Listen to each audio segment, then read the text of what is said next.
नमस्ते फ्रेंड्स, आज मैं आपको सुनाने जा रहा हूँ पश्चाताप। एक पिता की दुख भरी दास्तान। ऐसा क्या हो गया था कि एक पिता अपने आप को माफ नहीं कर पा रहा था। लगातार फोन की घंटी बज रही थी।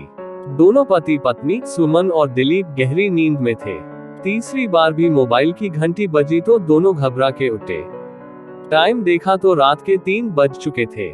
उन दोनों को कुछ अनहोनी की शंका हो रही थी। सुमन ने अपने पति से कहा कि देखो इतनी रात को किसका फोन आ रहा है। अपनी चश्मा आंखों में लगाते हुए दिलीप ने देखा कि चौथी बार भी फोन बज रहा था।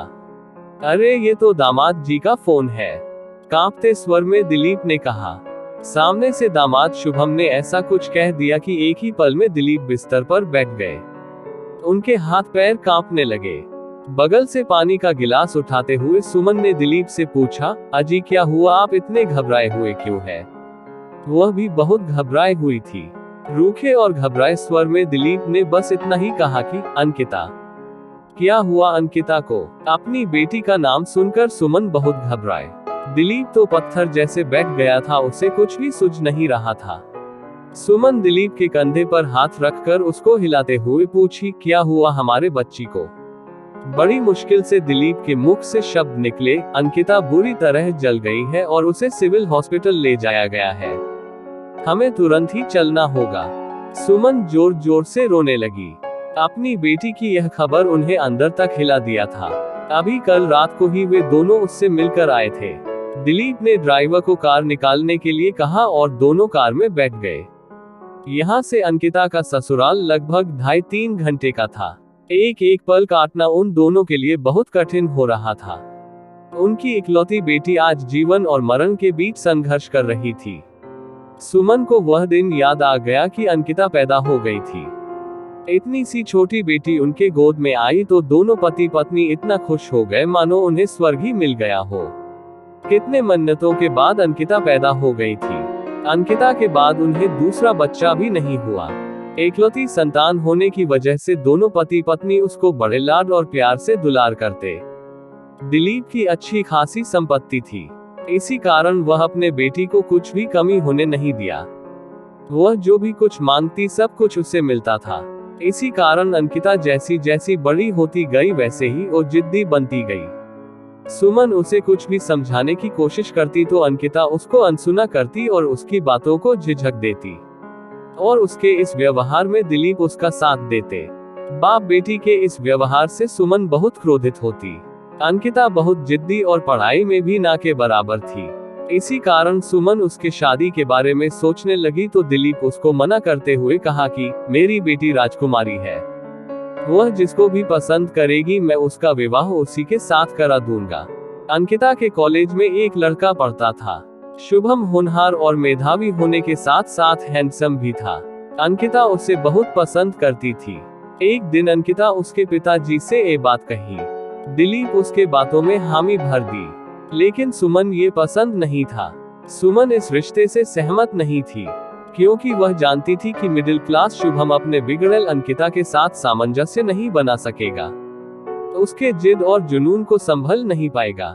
लेकिन दिलीप ने ये कहकर हामी भर दी कि वह शुभम को वह सब सुख सुविधाएं उपलब्ध करा देंगे।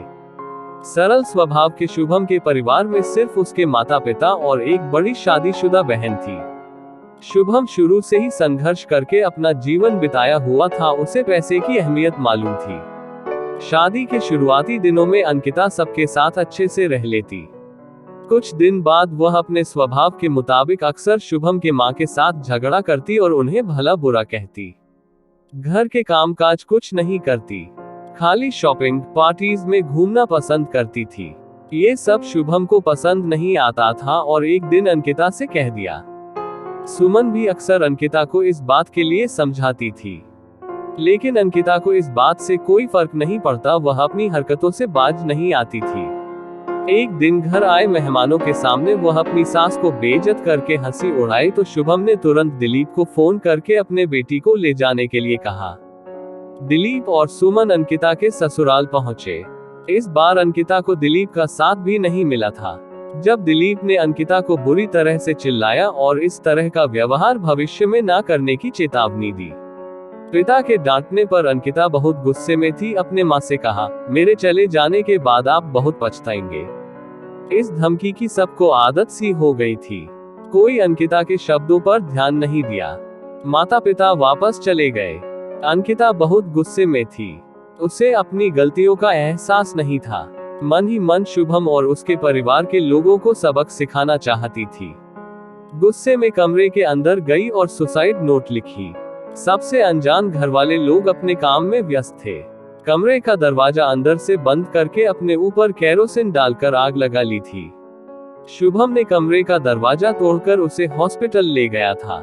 सुमन और दिलीप सिविल हॉस्पिटल पहुंचे तो मरणासन अवस्था में अंकिता थी। पिता को देखकर उसके मुंह से आखिरी शब्द निकले, पापा मुझे बचा लीजिए, मैं मरना नहीं चाहती। दिलीप के हाथ में अंकिता अपने आखिरी सांस ली। अंकिता का सुसाइड लेटर पढ़कर पुलिस शुभम और उसके परिवार वालों को गिरफ्तार कर लिया था। अपनी प्यारी बेटी को इस हाल में देखकर सुमन बेशुद्ध हो रही थी। अंकिता के बॉडी को पोस्टमार्टम के लिए ले जा चुका था। दिलीप सुमन के साथ पुलिस स्टेशन पहुंचे। पुलिस को बयान देकर शुभम और उसके परिवार वालों को छुड़ाया। चिता पर लेटी अंकिता को देखकर दिलीप पश्चाताप करने लगे, काश मैंने अपनी बेटी को सही और गलत का फर्क समझाया होता। काश मैंने मेरे बेटी के हर फैसले पर उसका साथ नहीं देता। मैं आशा करता हूँ कि आप सब इस कहानी से सबक जरूर लेंगे। बच्चों को बहुत प्यार करें, लेकिन सही और गलत का समझ देना ना भूले।